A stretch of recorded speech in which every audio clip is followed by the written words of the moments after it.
Parece que estamos de férias, não estamos? Que dia é hoje? Hoje é 18 de... Se calhar é por causa disso. Estamos em agosto. E agosto normalmente é aquele mês de forma tão ansiada, Portugal inteiro almeja. Porquê? Porque é a altura de férias. Já agora, quem é que já tirou férias? Eu estou de férias. Há quem esteja. Há alguns que tiraram. Começaste o rosto feliz e contente. Ok, quem é que costuma tirar todos os anos férias? Porque, infelizmente, às vezes nem todas as pessoas conseguem tirar férias todos os anos. Ok, só essas pessoas? Não há mais pessoas que todos os anos tiram férias? Ok, boa. E quem é que tira férias todos os dias? Ninguém tira férias todos os dias. Eu não estou a falar dos reformados, ok? Estão em férias vitalícias e é uma bênção. Eu acho que é das melhores fases da vida que Deus concede, é a altura da reforma. De nós, adultos, que trabalhamos, não têm férias todos os dias? Ok, então se calhar esta mensagem vai ser importante da mesma forma que foi para mim quando a preparava, e oro para que o que vamos falar de seguida, sobretudo focando o reflexo daquilo que deve ser o descanso nas nossas vidas, possa impactar as vossas vidas como impactou a minha quando preparava. A primeira coisa que eu gostava de destacar, ainda que seja com uma boa dose de sensacionalismo, e vocês vão perceber o porquê, é que Deus criou-nos para termos férias todos os dias. É boa notícia? É boa notícia. Eu tenho um colega muito engraçado que diz-me que das 18 horas de um dia até às 8 do dia seguinte está de férias. Ele disse-me: eu estou de férias. Eu saio do trabalho, vou para casa e estou de férias. Eu fico a pensar o que é que ele fará em casa. Provavelmente, se calhar, não deve ter as coisas que os habituais mortais têm que fazer, como lavar roupa, ir às compras, passar a ferro, cozinhar, limpar a casa e tudo mais. Mas, de certa forma, eu percebo, porque ele diz-me que dedica 10 horas ao trabalho, entre deslocações e o almoço, e depois tem 14 horas livres para ele fazer o que quer. Eu depois fiz as contas: 14 horas em 5 dias, mais 70, ou seja, está 70 horas de férias por semana, mais 48 horas ao fim de semana. Isto dá 118 por semana e quase 500 horas por mês. Ok, vamos tirar destas 500 algumas coisas, que obviamente temos que fazer, trabalhos que temos que fazer, concertos, faturas que temos que pagar e tudo mais. Mas, no fundo, mesmo assim, sobram muitas horas em que tu e eu não trabalhamos. Todos concordam comigo? Ok. E onde é que nós passamos grande parte destas 14 horas? Em casa. A dormir. A fazer algo que Deus criou, que foi criado por Deus, chamado sono. E Deus criou-nos com essa necessidade. Eu sei que há pessoas que dizem: eu gostava que Deus não me tivesse criado com a necessidade de dormir, porque há tantas coisas interessantes na vida para fazer e agora tenho que ir para a cama dormir. Quem é que acha que é um desperdício dormir? Todos gostam de dormir? Ninguém se quer assumir, mas eu ouço muitas vezes: é um desperdício. Eu, pelo menos nas minhas filhas, eu vejo isso. A Ana Ruth acha que é um desperdício dormir, e às vezes ficamos uma hora ao lado dela, ali a abanar o rabinho, até que ela embala e entra na viagem. Mas isto fez-me pensar no propósito do sono e fez-me pensar no seguinte: porquê é que Deus nos programou para 1/3 da nossa vida? Porque é 1/3. 8 horas em 24 é 1/3. Nós agirmos como uns bebés indefesos, sem consciência nenhuma. Já tinham pensado alguma vez nisto? Nós, quando dormimos, o que é que acontece em termos de consciência? Nós estamos a pensar, às vezes podemos estar a sonhar. Mas o que é que acontece? Nós estamos completamente indefesos. E depois eu fui fazer contas. Se 1/3 da nossa vida passamos a dormir, isto significa que quando tens 30 anos, quem é que tem 30 anos aqui? 10 anos passaste a dormir. Já viste? Quem é que tem 60 anos? 20 anos passaste a dormir. Quem é que tem 90 anos? Isso é um bocado mais difícil, não é? Mas quem tem 90 anos, 30 anos foram passados a dormir. Portanto, se alguém te chamar dorminhoco, não fiques ofendido, porque é verdade. É verdade, porque grande parte da tua vida tu passas a dormir. E por isso faz todo o sentido nós percebermos, se isto é algo tão impactante na nossa vida, faz todo o sentido percebermos porque é que Deus nos deu o sono e o que é que Ele nos quer ensinar com o sono. Eu gostava de convidar-vos a abrir o Salmo 127. O Salmo 127 hoje tem-nos acompanhado, e mesmo agora na mensagem, mas vamos focar a nossa atenção nos 2 primeiros versículos do Salmo 127. Vou ver se projetamos, exatamente. E gostava que algum irmão pudesse ler com uma boa voz, uma voz audível. Se o Senhor não edificar a casa, em vão trabalham os que edificam. Se o Senhor não proteger a cidade, em vão vigia a sentinela. Inútil vos será levantar de madrugada, após à tarde comer o pão de doce, pois ele suco para os seus amados enquanto dormem. Os filhos são herança do Senhor. Só até o 2. Obrigado. Vamos orar. Senhor, nós queremos entregar a Tua Palavra diante de Ti. A Tua Palavra é vida, é perfeita, restaura a alma, sabemos que ela é útil para nos ensinar, para nos corrigir, para nos repreender.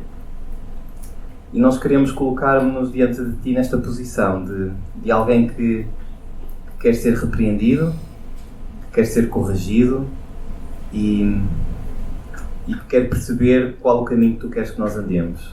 Tu dizes que a Tua Palavra é como luz e lâmpada para os nossos pés e luz para os nossos caminhos. Orienta-nos, Senhor, e ao olharmos para esta questão do sono e do descanso, orienta-nos a percebermos o que é que a nossa vida não está a fazer como deveria ser feito e orienta-nos pelo caminho que Tu tens para nós. Amém. De acordo com este texto, nós podemos retirar algumas conclusões. O sono é um presente que Deus nos deu, mas na maioria das vezes ele é ignorado. Porquê? Porque nós queremos produzir, obter mais, trabalhar mais, fazer mais coisas e, portanto, acabamos por roubar ao sono. A outra coisa que também percebemos é que o sono tranquilo é o oposto da ansiedade. Quem é que sabe o que é a ansiedade? Que é uma das coisas, uma das pragas da sociedade moderna. A ansiedade é o oposto de um sono tranquilo. E Deus não quer que fiquemos ansiosos. A palavra é fértil nisso. Diz-nos em Filipenses: não andeis ansiosos de coisa alguma. E o próprio Jesus no Sermão do Monte dizia: não andeis ansiosos pela vossa vida. E o que é que nos diz mais à frente em Pedro? Lançando sobre Ele toda a vossa ansiedade. Porquê? Porque Ele tem cuidado de vocês. Deus tem-nos dado provas evidentes de que cuida de nós. Por isso o que Deus nos diz é: não andes ansiosos. Descansa. Por isso o sono é um lembrete contínuo de que não devemos estar ansiosos. E eu não estou ansioso porque isto não funciona. Faz-me aí uma ajudinha. Nós não devemos estar ansiosos, mas devemos descansar tal como um bebê. Deus quer isso. Deus quer que o sono seja esse lembrete de: olha, da mesma forma que tu dormes e estás completamente inativo e inconsciente, eu quero que tu confies em mim. O sono foi também criado para quê? Para nos recordar que nós não somos Deus. Pessoalmente, para mim, este é um dos pontos mais importantes. Claro que é assim, nós ao lermos este texto podemos ser tentados a pensar que Deus quer que sejamos preguiçosos, porque diz: inútil vos será levantar de madrugada, repousar tarde, comer o pão que penosamente granjeastes, aos seus amados ele o dá enquanto dormem. Então o que é que nós vamos pensar? Vamos dormir todos. E Deus vai nos dar. Não é isto. Não é isto. E se nós usarmos outros versículos, vamos perceber que a ideia não é esta. A ideia de Deus é de que há coisas que nós temos que fazer efetivamente. Se o Senhor não edificar a casa, em vão é o nosso trabalho. Mas tudo o resto é feito por Deus. E então o sono foi criado para nós nos recordarmos que se o nosso foco for exclusivamente a obra das nossas mãos, tudo o que nós vamos fazer vai ser inútil. Podemos nos esforçar, podemos nos matar a trabalhar, se nós negligenciarmos o sono e negligenciarmos a dependência de Deus e colocarmos Deus de fora, tudo o que fizermos é inútil. Agora, será que o nosso trabalho é inútil? Não, Deus vai continuar a usar-nos. Será que a obra das nossas mãos é inútil? Não, Deus vai usar-nos e pode usar-nos através das nossas mãos para produzirmos grandes coisas. Mas se Deus estiver de fora, tudo o que tu faças vai ser inútil. E porquê é que podemos então dormir tranquilos? Se sabemos que o sono é um presente de Deus, se sabemos que Deus nos quer ensinar com o sono de que nós não somos Deus, então como é que nós temos bases para descansarmos quando dormimos? O Salmo 121 diz-nos: eleva os olhos para os montes, de onde me virá o socorro. De onde é que vem o nosso socorro? O meu socorro vem do Senhor que fez o céu e a terra. Ele não permitirá que os teus pés vacilem, não dormitará aquele que te guarda. Deus não dorme. É certo que não dormita, nem dorme o guarda de Israel. E Salmos 4,7 diz-nos: em paz me deito e logo pego no sono, porque Senhor, só tu, só Ele, nos faz repousar seguro. Então nós podemos dormir tranquilos porque Deus, que tudo fez, os céus e a terra, que tudo pode, nunca dorme. E por isso nós podemos dormir. Porque Ele está a cuidar de cada uma das nossas necessidades. Por isso tenho novamente a mesma pergunta para vocês. Quem é que tira férias todos os dias? Ok, vamos embora? Não? Certo. Estamos alinhados? Todos os dias temos uma oportunidade para descansar, confiar nas mãos de Deus e desligarmos daquilo que é o trabalho. Mas para além das férias que nós temos durante o sono, Deus criou um outro mecanismo de descanso revolucionário há 3.500 anos. O que é que foi? O que é que Deus criou? Eu já ouvi. O sábado. O que é o sábado? O sábado é o dia antes do domingo. Muitos podem estar a pensar, não é? O que é o sábado? O sábado foi um dia especial que Deus criou na sua palavra quando terminou a obra da sua criação. Diz-nos em Gênesis que abençoou Deus o 7º dia e o santificou porque nele descansou de toda a obra realizada na criação. Então o que é isto? Basicamente é um tempo de 24 horas que Deus criou, no qual nós paramos, no qual nós desfrutamos do descanso e no qual nós nos deleitamos em Deus. Estes 3 verbos vão ser essenciais: parar, descansar e deleitar. E o tradicional sábado judaico, já vamos explicar que não é propriamente o nosso, começa com o pôr do sol de sexta-feira e termina com o pôr do sol de sábado. Na maioria das denominações cristãs, como a nossa, o sábado foi substituído pelo domingo por uma simples razão. Porque a ressurreição de Jesus atingiu a plenitude subjacente ao conceito de descanso de sábado. A ideia do sábado era descansarmos. A ressurreição de Jesus, o que é que nos diz? Que agora nós podemos descansar na obra de Jesus na cruz e que por isso nós não precisamos de fazer mais nada, acrescentar mais nada, porque Ele já fez tudo por nós. E por isso nós adotamos o domingo como forma de usarmos este sábado. Ao longo agora dos próximos minutos eu vou usar a ideia de sábado, ok? Vou usar o termo sábado, mas ao focar-me no sábado, aqui o foco não é propriamente o dia, porque muitas pessoas às vezes não podem usar o domingo como dia de descanso, mas sim a importância de termos um dia em que obedeçamos a este mandamento de Deus. E isto de guardar um dia, inicialmente podem achar que é muito fácil. Quem é que quer descansar? Toda a gente. Mas se eu perguntar de uma forma sincera a ti, se tu efetivamente guardas um dia de descanso, tu poderás te sentir um bocadinho incomodado. Porquê? Porque não é fácil. Vivemos numa sociedade que não nos ajuda, não nos incentiva a descansar. Muito pelo contrário. Muito pelo contrário. Estamos a ser guiados por este ritmo hiperestimulante da sociedade, das redes sociais, de tudo o que vemos, de que tu tens que ir mais além para conseguir ser alguém. Já vamos falar um bocadinho sobre isso. Mas o ritmo, se nós olharmos para este ritmo de descanso que Deus criou, quem conhece a área da saúde percebe claramente que isto é o fisiológico. Nós temos o dia e nós temos a noite.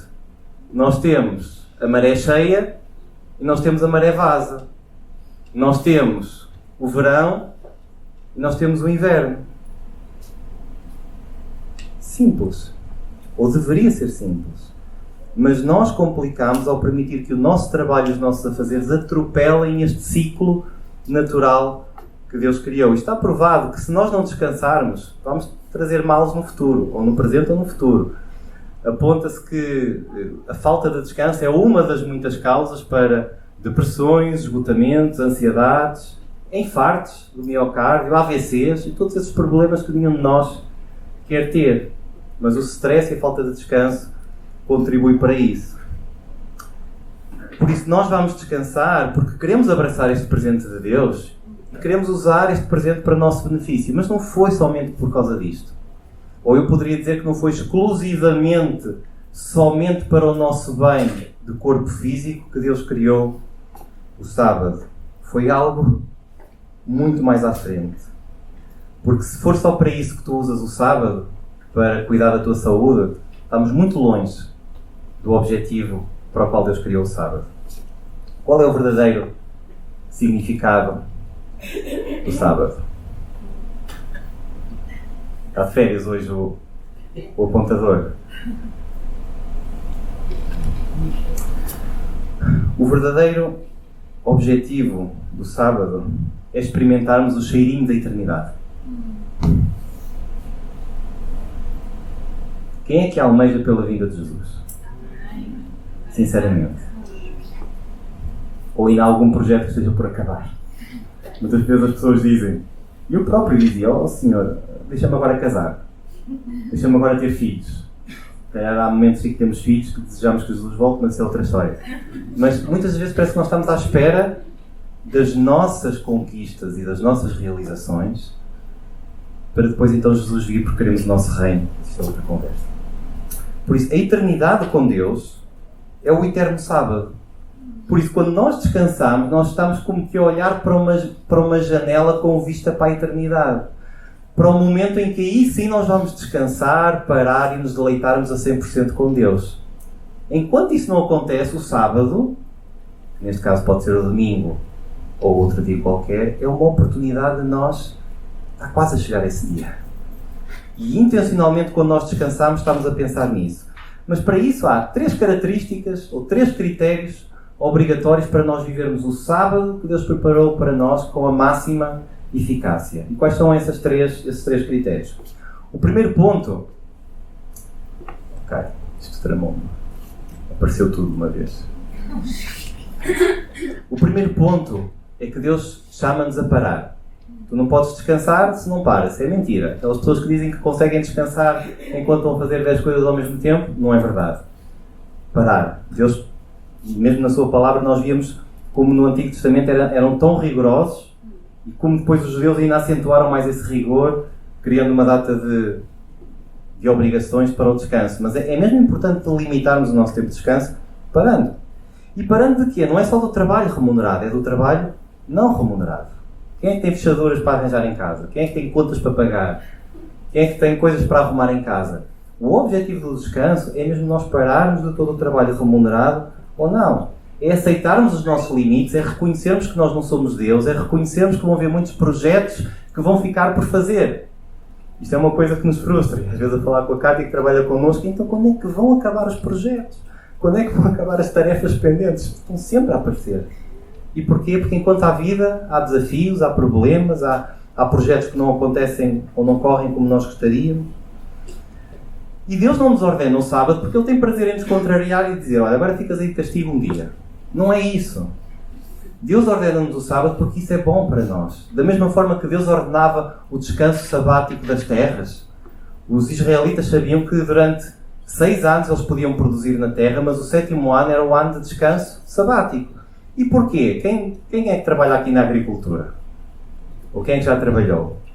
Temos ali pessoas especialistas em agricultura. O que é que o solo precisa?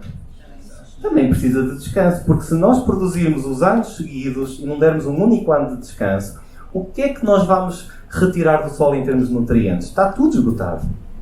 E da mesma forma, o paralelismo que nós fazemos para a nossa vida é que o nosso corpo físico, a nossa alma, precisa de momentos em que podemos parar de produzir e ser tempo de receber, de nutrir, de descansar.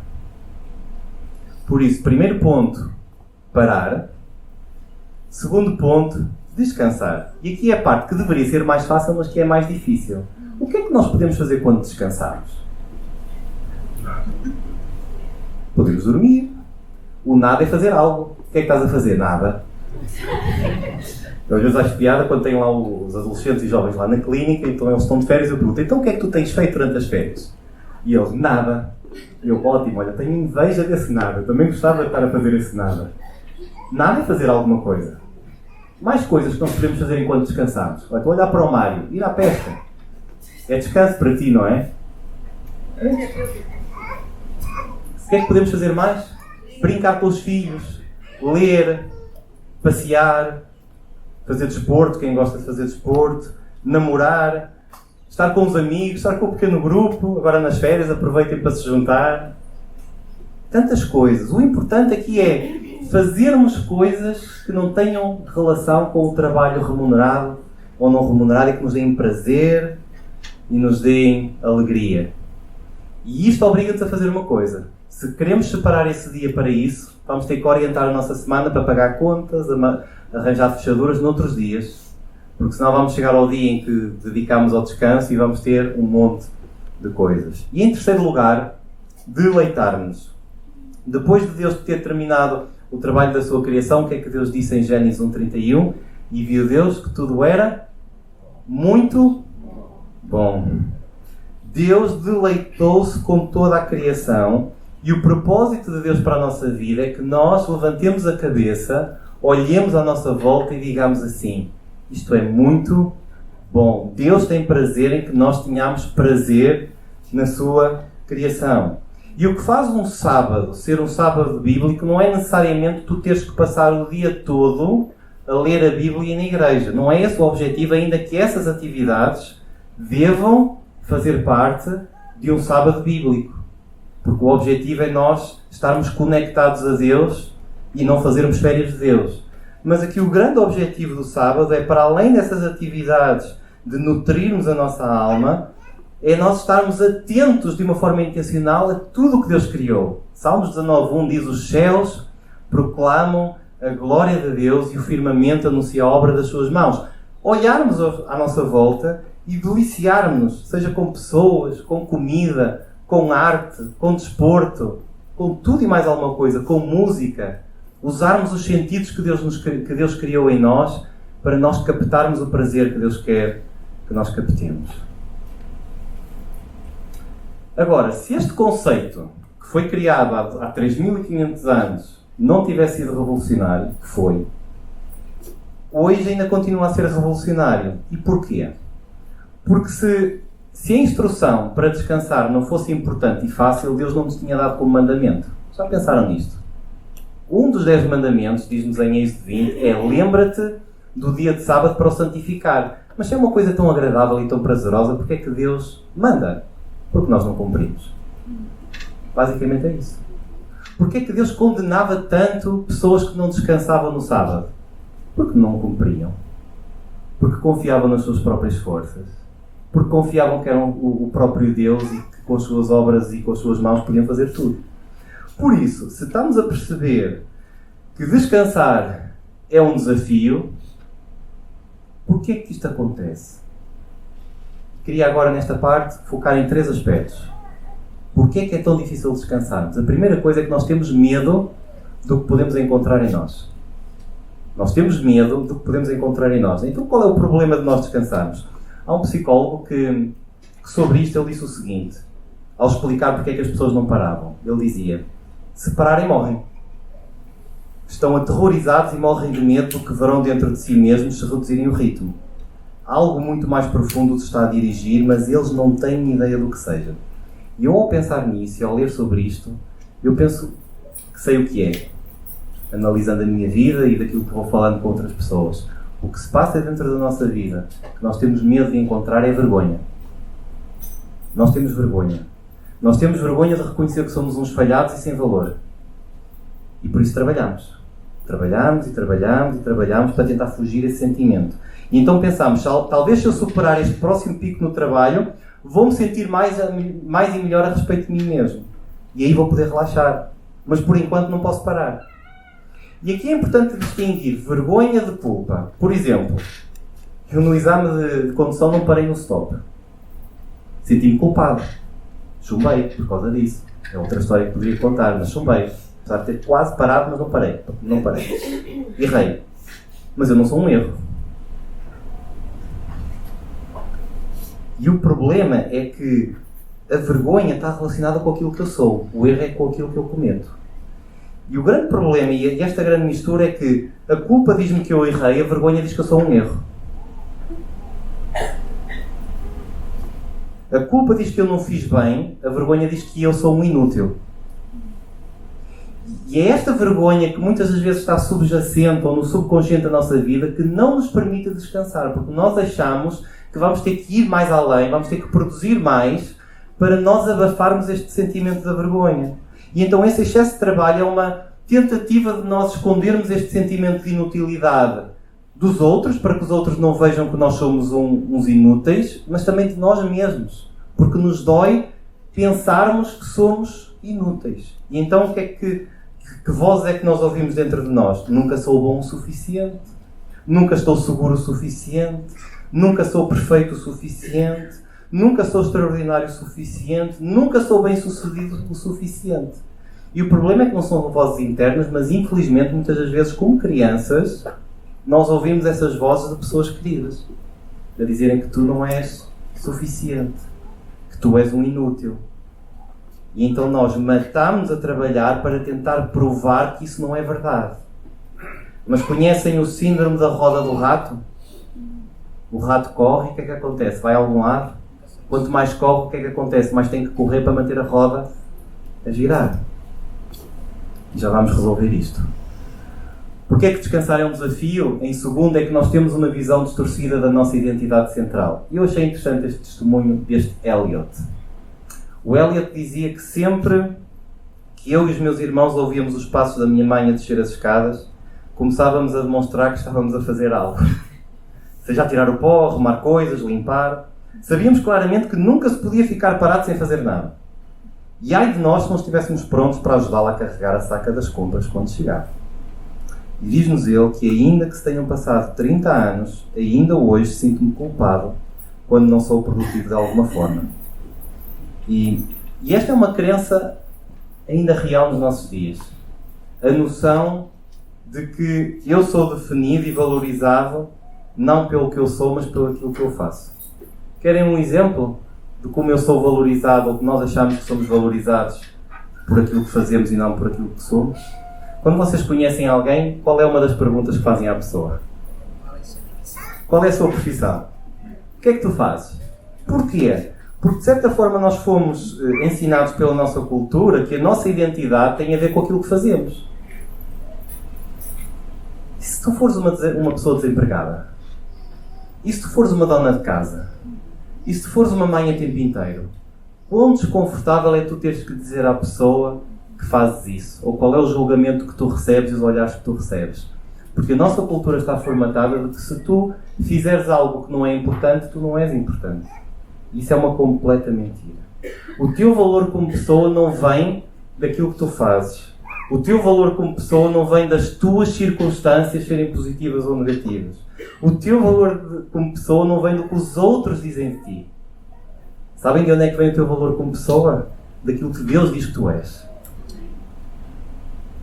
E daquilo que tu és em Jesus. E tá. E podes descansar. Porque nada do que os outros digam sobre ti, nada do que as circunstâncias gerem à volta de ti, nada do que tu faças no teu dia-a-dia vai determinar quem tu és. Porque tu és aquilo que Deus diz que tu és. Temos uma música que fala sobre isso. Tu és perdoado. Quem fez o curso de Liberdade em Cristo sabe isto na ponta da língua, a teoria toda. Tu és perdoado. Nenhuma condenação há sobre ti. Tu és justo. Toda a teu fardo de culpa foi levado por Jesus. Tu és justo, tu podes chegar junto de Jesus sem qualquer problema. Porque a dívida que existia sobre ti foi paga por Jesus. Aquele fardo que tu transportavas de achar que tens que provar que és melhor do que as outras pessoas acham, foi levado por Jesus. E tu és completamente justo e santo diante de Deus. Como nós ouvimos a semana passada pelo pastor Ismael, tu não és um pecador que se esforça para quê? Para ser santo, mas tu és um santo que por vezes ainda peca. Tu não és uma criatura de Deus, tu já és um filho dele. Se tu já tomaste uma decisão por Jesus, que era aquilo que nós orávamos, nós estamos a orar por todas as crianças aqui e por todos os adultos que possam ainda não ter feito isso.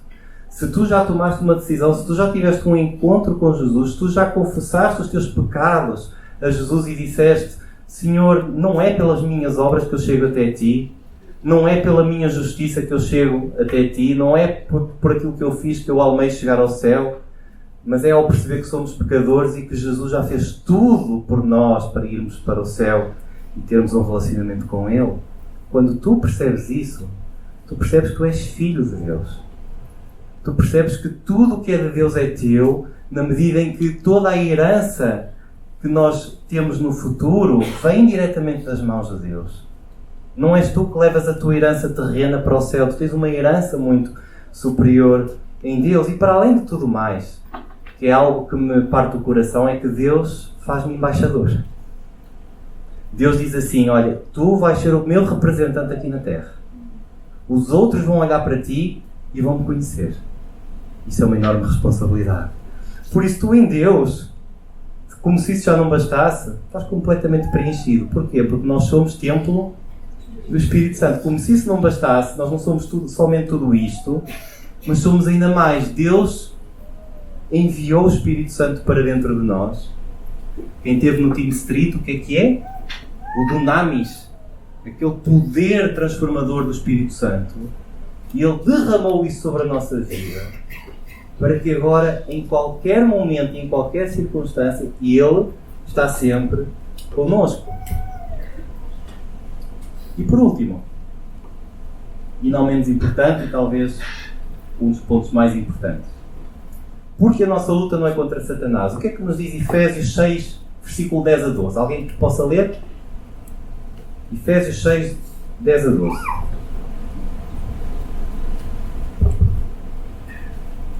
Porque a nossa luta não é contra... Alguém com uma voz alta, assim, para todos ouvirmos. A luta não é carne contra carne, mas finalmente fortalecei-vos no Senhor e na força do seu poder. Efésios 6, 10 a 12. Exatamente. Finalmente fortalecei-vos no Senhor e na força do seu poder. Vestimos toda a armadura de Deus para que possais permanecer firmes contra as ciladas do diabo. Pois não é contra pessoas de carne e sangue que temos de lutar, mas sim contra principados e poderidos, contra os príncipes deste mundo de trevas, contra os exércitos espirituais de maldade nas regiões celestiais. Ok. Queridos, isto é muito importante porque a nossa luta não estamos a falar de um campeonato de terceira liga. Nós estamos a falar da Liga dos Campeões espiritual. A nossa luta é contra principados, potestades, dominadores deste mundo tenebroso e todas estas forças espirituais do mal. E como é que elas assumem? Vocês dizem, São Mãos, como é que eu vejo que elas existem? Basta olharmos à nossa volta. Basta vermos nos sistemas educativos a forma como a influência LGBT tem preenchido os currículos das escolas. Basta olharmos para os sistemas económicos ao vermos a forma desigual como a riqueza é distribuída e a forma como isso gera pobreza extrema em várias partes do mundo. Ou podemos olhar mesmo para todos os sistemas políticos e ver como leis como o aborto, a pedofilia, a homossexualidade, a eutanásia, o convite à lascívia, à pornografia, todas essas coisas têm entrado. E isso gera o quê? Destruição dos nossos filhos, desumanização das pessoas. E estes poderes demoníacos querem nos escravizar, dizendo que tu não podes descansar. É impressionante. Se nós pararmos e fizermos como Jesus, vigiai e orai para que não entreis em tentação, nós vamos perceber que este é o sistema em que nós estamos envolvidos. E é por isso que em Deuteronômio Deus deixou estas recomendações dizendo: guarda o dia do sábado para o santificar e lembra-te de que foste escravo na terra do Egito e que o Senhor, teu Deus, te tirou de lá com mão forte e braço estendido. O que é que isto tem a ver com o que nós estamos a falar? É que o povo de Israel, por mais de 400 anos, eles trabalharam 7 dias por semana de forma ininterrupta. Os pais, os avós, os bisavós e os trisavós daquela geração que foi libertada do Egito só existiam para fazer uma coisa na vida: trabalhar. E não havia ACT na altura. Era trabalhar duro, sem condições, sem qualquer tempo de descanso. E muitos morriam e não resistiam. E eles nunca descansavam. Ou seja, por trás deste governo demoníaco de Faraó estava a ideia subjacente de que só existe para uma coisa, que é para trabalhar. E esta mentalidade está a entrar nas nossas vidas, nas nossas famílias, está a destruir muitos casamentos pela ideia de que tu só existes por uma razão: para trabalhar.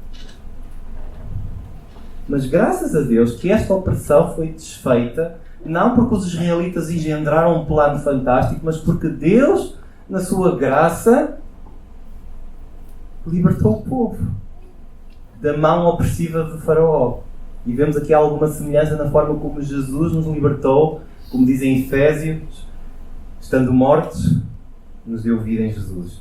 E infelizmente, queridos, nós vivemos muitas das vezes sob o controle opressivo de um faraó dentro do nosso coração, que nos diz que nós não podemos parar, muito menos descansar e muito menos deleitarmos com as coisas à nossa volta. Há tanta coisa para fazer. E muitas das vezes a cultura diz-nos assim: olha, o teu único valor está no que tu consegues e produzes. E é-nos dito que estamos no caminho certo apenas se estivermos a produzir mais e melhor. Se tu não estiveres a produzir mais e melhor, é porque se calhar já não és útil. E depois comparamos com outras pessoas que parecem estar a produzir mais do que nós. E como é que nós nos sentimos? Mal. Achamos, eu se calhar sou um inútil comparado com aquela pessoa. Mas quando Deus nos oferece esta dádiva do descanso, Deus exorta-nos a fazermos o seguinte: vence no poder de Deus estes principados e estas potestades que te estão a aprisionar e confia no Rei dos Reis e no Senhor dos Senhores, que destruiu todos esses principados e potestades. Eu gosto muito de Colossenses, em que diz que nós estávamos mortos pelas nossas transgressões e pela incircuncisão da vossa carne vos deu vida, juntamente com Ele, perdoando todos os nossos delitos. E depois o que é que Ele fez? Cancelou o escrito de dívida que era contra nós e que constava de ordenanças, o qual nos era prejudicial. Porque se nós continuássemos com essa dívida, Deus seria justo ao mandar-nos todos para o inferno. Removeu-o inteiramente encravando na cruz. Jesus levou essa dívida por nós. E despojando os principados e as potestades, publicamente os expôs ao desprezo, triunfando deles na cruz. Uma coisa certa que nós sabemos é que nós, como dizem Romanos, somos mais que vencedores e nada nem ninguém nos pode tirar deste amor de Deus. Porque a cabeça da serpente já foi esmagada e nós temos o poder em nome de Jesus, pela força do Espírito Santo, para vencer todos estes principados e potestades que procuram aprisionar a nossa mente e nos impedem de desfrutarmos da bênção do descanso. Por isso, proclama esta palavra para ti no teu dia-a-dia. Tu és mais que vencedor em Jesus. Estas forças espirituais do mal não te podem oprimir, ou se ainda que te oprimam, tu tens todo o poder em nome de Jesus para desfazer esta opressão sobre ti. Por isso, o convite de Deus para ti hoje é tu parares. Segundo, descansares. E terceiro, deleitares. Aproveita um dia na semana para isso. Aproveita todos os dias que Deus te dá para dormir e fazer as outras coisas. Jesus diz: vinde a mim todos os que estáis cansados e sobrecarregados, e eu vos aliviarei. Tomai sobre vós o meu jugo e aprendei de mim, que sou humilde e manso de coração. Aqui a ideia de Jesus é de que nós muitas das vezes transportamos fardos que não é para nós levarmos. Nós assumimos fardos sobre a nossa vida que Deus não quer que nós levemos. Mas Ele diz que o fardo e o jugo dele é suave. Salmo 23 diz-nos que o Senhor é meu pastor, nada me faltará. Acreditam nisto? E depois Ele diz: Ele faz-me repousar em pastos verdejantes, leva-me para junto das águas de descanso. Mas porquê é que nós saímos dessas águas? Mas porquê é que nós teimamos em sair dos pastos verdejantes e procurar outros pastos? É por isso que Ele diz que nós somos ovelhas. As ovelhas são um bocadinho maluquinhas, pelo que nós sabemos, não têm juízo. E nós somos assim. Nós temos todas estas verdades da Bíblia, e falávamos com os amigos há uns dias sobre isso. Nós sabemos tudo da verdade bíblica, mas teimamos em não obedecer. É por isso que nós precisamos diariamente orar para que o Espírito Santo nos ajude. E Efésios 1:3 diz que bendito o Pai de nosso Senhor Jesus Cristo, que nos tem abençoado com todas as bênçãos espirituais nas regiões celestiais em Cristo Jesus. E até poderia avançar mais dizendo em Efésios, diz que nós estamos sentados com Jesus. Não diz que nós estamos a trabalhar. Ou seja, esta é a ideia de a obra está feita. Tu não precisas de acrescentar nada mais na tua vida para seres alguém que tu achas que tens que ser. Tu já és tudo em Jesus. Vamos continuar a trabalhar na nossa vida? Vamos. Temos que produzir, temos que ter sustento, temos que fazer a nossa parte. Mas naquilo que respeita à eternidade, naquilo que respeita ao teu valor como pessoa, tu tens tudo. Seja desempregado, seja reformado, seja mulher a dias, seja dona de casa, tu tens tudo. Isto é uma verdade absoluta que a palavra nos diz. Tu tens tudo em Jesus. Nada te falta. E eu muitas vezes olho para o David e o Daniel já nem tanto. Mas se Deus permitir, vamos fazer algum tempo de descanso na praia.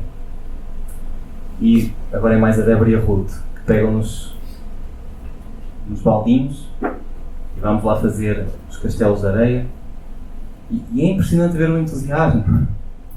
E nós lá vamos ajudar e os planos que elas engendram para aquilo ser o maior castelo da praia. E lá vamos nós nos esforçar e a buscar areia e a fazer grandes castelos. Mas muitas das vezes nós somos assim. Nós colocamos todas as nossas energias a construir os nossos próprios castelos, a achar que aqueles castelos vão durar, e quando vemos, vem uma onda e leva tudo. Todo o esforço que tivemos vai por água abaixo. E eu queria te exortar a que tu te sentes à mesa de Deus. E possas comer a mesa que Deus preparou para ti. Nós muitas das vezes somos... Isto é bom antes do almoço para vocês verem. É sinal que estamos a acabar. Quem conhece a história do filho pródigo percebe que há um outro filho que também estava perdido, que era o irmão mais velho. E porquê que o irmão mais velho estava perdido? Porque o irmão mais velho achava que tinha que produzir para merecer. O irmão mais velho disse ao pai: eu trabalhei para ti que nem um escravo e tu nem isto me deste. Mas o pai disse: tu estás comigo, tu tens tudo. E ele não percebeu a verdade de que, estando na casa do pai, ele tinha acesso a tudo. Mas ele acreditava na mentira que ele tinha que fazer para merecer. E o que eu queria te convidar hoje é que não te contentes com as migalhas da mesa. Nós muitas das vezes esforçamos por umas migalhas e Deus tem a cadeira pronta para tu te sentares e para tu desfrutares estas delícias. Eu termino com o Salmo 16:1, que é um dos meus salmos favoritos. Na tua presença há plenitude de alegria. Na tua destra, delícias perpetuamente. Perpetuamente, plenitude. Estes conceitos passam a ideia de que não acaba. Eu gosto muito daquela expressão de depressão pós-prato, conhecem? Quando nós nos sentamos, há a chamada depressão pós-prato, que é quando a comida termina. Mas eu acho impressionante porque com Deus não existe depressão pós-prato, não existe diabetes, não existe colesterol, não existe tensão alta, porque as delícias que Deus tem para nós não vão gerar nada disso.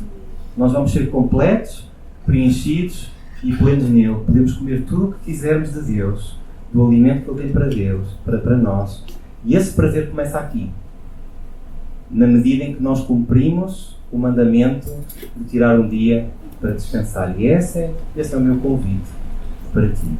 Pai, nós oramos porque a Tua Palavra nos orienta para a verdade. E nós temos sido tão enganados, tão confundidos com as mensagens que ouvimos de fora, com as mensagens do nosso coração enganoso, com a influência destes principados e potestades. E nós oramos para que a Tua Palavra possa desfazer as algemas, possa desfazer este faraó dentro do nosso coração que diz que temos que produzir para sermos alguém, mas ajuda-nos a vivermos a verdade que é absoluta, que é de que nós somos tudo em Ti, de que nós temos tudo em Ti, que nós somos mais que vencedores. Ajuda-nos a sentarmos à Tua mesa todos os dias, a cearmos contigo todos os dias e a desfrutarmos desta plenitude e alegria e destas delícias, e que nisso as pessoas à volta vejam que é para a Tua glória e que nós somos o que somos porque foste Tu a salvar-nos e a libertar-nos. Amém.